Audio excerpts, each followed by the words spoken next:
Welcome to अड्डा 24/7। तो भाई कैसे हैं आप सभी? उम्मीद करते हो सभी बच्चे हष्ट पुष्ट और स्वस्थ होंगे। सी गाइस, हमको कई बार ऐसा लगता है कि हमको अगर बायोलॉजी पढ़ना है ना तो बहुत एक महाभारत ये है, बहुत बड़ा युद्ध ये हमको लड़ना, और हमको नहीं पता है कि बायोलॉजी को कैसे पढ़ा जाए, कैसे याद किया जाए और फिर एग्जाम में मार्क्स भी कैसे स्कोर किया जाए। पर एक्चुअल में आपका बायो बहुत ही सिंपल है, कुछ भी नहीं है, क्योंकि इसमें थिंक और टिक का ऑप्शन आपका होता है, थिंक एंड राइट का ऑप्शन होता है। बीच में जो कैलकुलेटिव पार्ट होता है, जो कि आपका मैथ्स हो गया या फिजिक्स हो गया या केमिस्ट्री हो गया, ये वाला चीज इसके अंदर नहीं आता है। You have to learn some facts, you have to learn some things, और आपको वही चीज बतानी है। बट वो लर्न कैसे करना है, वो आपको याद कैसे रखना है, वही मैं आपको बताऊंगी। मैं सोनिया चहल आपको बताने वाली हूँ बहुत अच्छी अच्छी बातें। उम्मीद करती हूँ आपको सेशन पसंद आएगा। सबसे पहले तो जो हमको पहला टास्क आता है, इट्स अ बिग टास्क, कि सबसे पहले किया क्या जाए। सबसे पहले जो हम करते हैं रीड करते हैं, है ना, पढ़ा जाता है। मतलब कोई भी चीज हमको पढ़ना है तो हम पहले पढ़ेंगे, ऑब्वियस सी बात है। उसके बाद उसके अंदर देखेंगे कि इसके अंदर मेन चीज क्या है। जब हम रीड करते हैं, रीड करते समय हमें पता चल जाता है कि यहाँ पे इंपॉर्टेंट चीजें क्या है। जो ये चैप्टर है वो चैप्टर किसके सराउंडिंग, किसके आसपास घूम रहा है, मेन चीज क्या है यहाँ पे जिसके बारे में बात हो रही है। ठीक है, यानी पहले आपको नोट डाउन करना है या फिर रीड करना है, ये समझना है रीड करते हुए कि चैप्टर आपका किसके आसपास घूम रहा है। उसके बाद उसको रिलेट करना है, अगर कोई दूसरी चीज वहां पे है, ठीक है, कोई दूसरा अगर आपका सिस्टम आप पढ़ रहे हो, दूसरा चैप्टर आप पढ़ रहे हो, तो उससे रिलेशन आपका बहुत जरूरी होता है। जैसे कि अगर मैं बात करूं, आप एक्सक्रीटरी सिस्टम पढ़ रहे हैं, आप एक्सक्रीटरी सिस्टम पढ़ रहे हो, आप सोचो कि वो जो वेस्ट है वो कहां से आया होगा और वो किडनी के पास कैसे आया होगा, वो सर्कुलेटरी सिस्टम से आया होगा, है ना। यानी आपका एक्सक्रीटरी सिस्टम और सर्कुलेटरी सिस्टम आपस में रिलेट कर गए, तो वो रिलेशन आपको निकालना है। सबसे पहले आपको ये नहीं समझना वन हैंडेडली एक चैप्टर को नहीं देखना है, आपको पूरा ओवरऑल रिलेशन देखना पड़ेगा बायो का, क्योंकि बायो जो है पूरा हर चैप्टर दूसरे चैप्टर से संबंधित है। ठीक है, तीसरी चीज, जब आप रीड करोगे तो आपको एक ओवरव्यू के तरीके से रीड करना है। कैसे रीड करना है? ओवरव्यू के तरीके से रीड करना है। ऐसे रीड नहीं करना है कि बस बावलों की तरह हम पढ़े जा रहे हैं, पढ़े जा रहे हैं, पढ़े जा रहे हैं। नहीं, हमको ये देखना है कि हम जो रीड कर रहे हैं वो एक्चुअल में कहानी क्या कह रही है, इसका ओवरव्यू क्या है। जैसे कुएं में से पानी निकालते हैं तो ऊपर से झांकते हैं, ऊपर से झांकते देखते कुआं कितना गहरा है ना, कितना पानी है, तो मतलब क्या है इसके अंदर, वो ऊपर से झांकना जिसको हम बोलते हैं, वही चीज यहाँ पे आनी है। जैसे कि एग्जाम्पल के लिए, जब आप सेल डिवीजन पढ़ते हो तो आप बहुत सारी प्रोसेसेस पढ़ते हो, बट अगर आपको एक ओवरव्यू पढ़ना है तो आप क्या करेंगे, जिस सेल डिवीजन जो होता है वहां पे ना हमारी चार चीजें होती है, चार फेजेस होती है, जिसको हम पीमेट से याद कर लेते हैं, प्रोफेज, मेटाफेज, एनाफेज और टीलोफेज।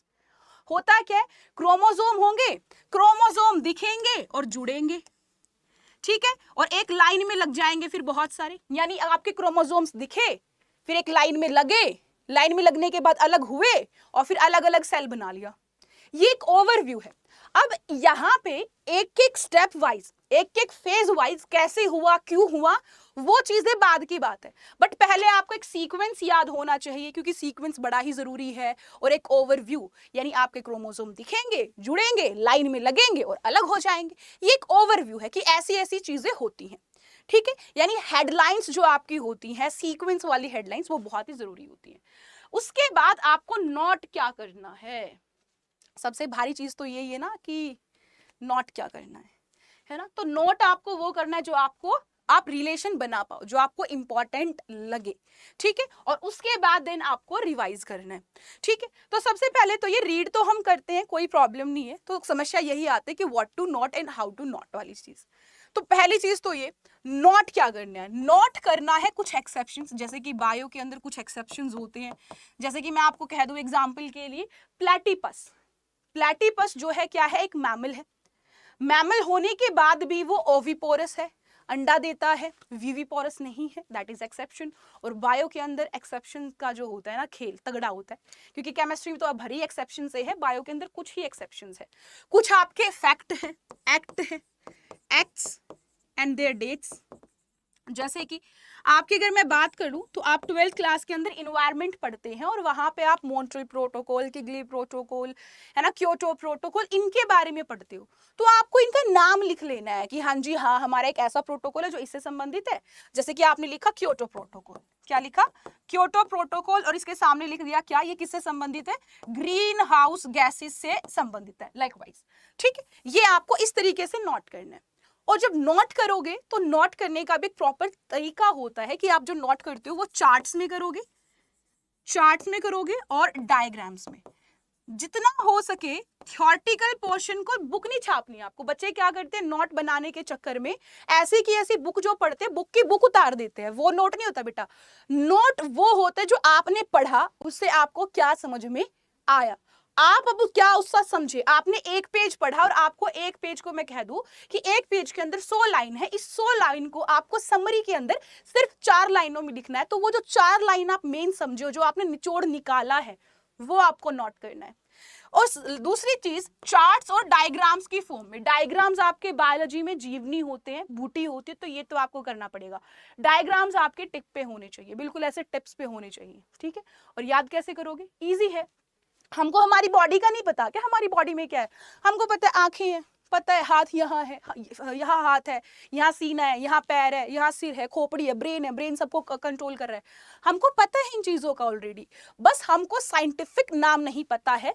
वो साइंटिफिक नाम हमको डायग्राम में उसमें वेल लेबल करके रखना है और चार्ट की फॉर्म में सारा रखना है। फिर अगर मैं बात करूं कि हाउ टू नोट, तो वही है हाउ टू नोट में वही चार्ट्स एंड डायग्राम। क्या, चार्ट्स एंड डायग्राम, इसकी फॉर्म में ज्यादातर नोट करना। और ऐसा नहीं करना आपको चार्ट्स बनाते हुए पूरे कमरे की दीवार भर दिया आपने। ऐसा तो है नहीं कि आप पूरे कमरे की दीवार को 10 बार पढ़ोगे या हर दिन देखते होगे, नहीं ना। आपको एक चार्ट लेना है, इस चार्ट के अंदर कॉलम्स बना लो, है ना, कॉलम्स बना लो। जैसे कि आपने ये कॉलम बना लिया है कि आपके यहाँ पे ना जितने भी एक्सेप्शंस है ना, ये सारी एक्सेप्शंस मैं यहाँ लिखने वाला हूँ। ये जो इंपॉर्टेंट ईयर्स है ना, मैं यहाँ लिखने वाला हूँ। या फिर कुछ ऐसी चीजें जो मुझे याद नहीं हो रही है, तो उसके ऊपर की हेडलाइन में यहाँ लिख लेता हूँ। फॉर एग्जाम्पल मैं लिख लेती हूँ कि सेल डिवीजन का सीक्वेंस मुझे याद नहीं होता है, तो मैं यहाँ पे सीक्वेंस लिख लेती हूँ, सेल डिवीजन डाल के पी मेट लिख लेती हूँ, यानी कि आपका प्रोफेज, मेटाफेज, एनोफेज, टेलोफेज।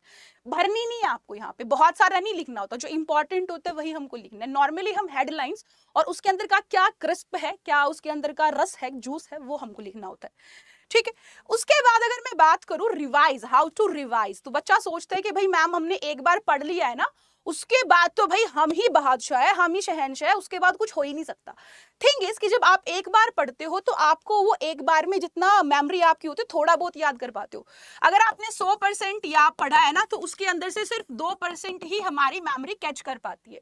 हमको हमारे ब्रेन को ट्रेन करना होता है, बार बार रिवाइज करना होता है। तो हम रिवाइज किस तरीके से करेंगे, मान लो कि आज मंडे है, आज Tuesday, whatever the day is, जो भी आप XYZ ले रहे हो, मंडे को मैंने कोई चैप्टर रीड करा है, कोई चैप्टर पढ़ा है, मैंने उसमें से ऊपर ऊपर की चीजें नोट भी कर ली है।